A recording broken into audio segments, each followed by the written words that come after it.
Le système reproducteur est essentiel à la survie de l'espèce humaine.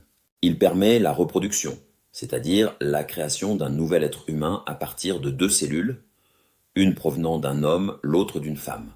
Bien qu'il soit souvent associé uniquement à la naissance, ce système joue aussi un rôle important dans l'équilibre hormonal, le développement de la sexualité et la santé globale.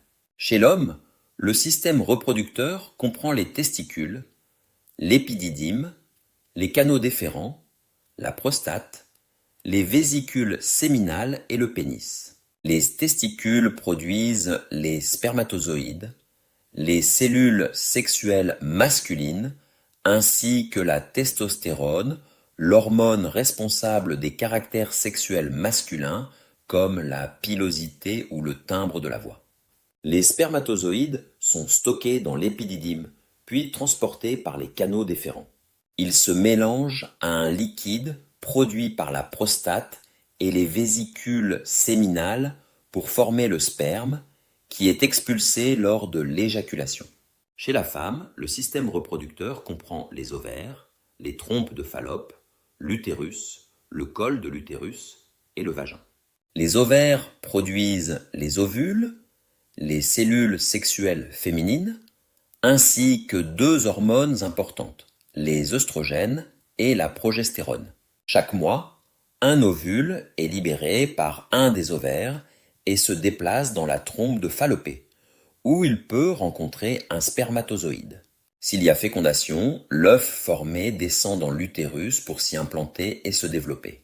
L'utérus devient alors le lieu de croissance du futur bébé pendant 9 mois. La rencontre entre un spermatozoïde et un ovule s'appelle la fécondation. C'est le début d'une nouvelle vie. Elle ne peut avoir lieu que si les deux systèmes reproducteurs fonctionnent correctement. Ce processus est finement régulé par des hormones qui contrôlent le cycle menstruel chez la femme et la production de spermatozoïdes chez l'homme.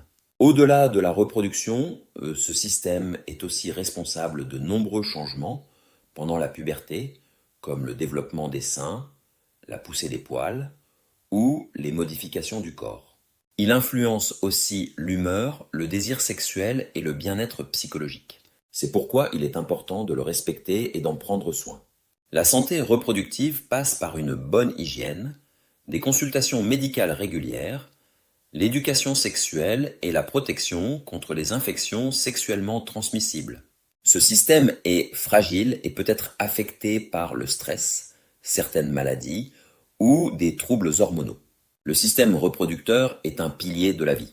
Il ne concerne pas seulement la reproduction, mais aussi l'identité, l'intimité et l'équilibre du corps. Comprendre son fonctionnement, c'est mieux se connaître, mieux se protéger et mieux respecter la vie. Pour en savoir plus sur votre santé et votre corps, n'oubliez pas de vous abonner pour recevoir d'autres contenus éducatifs.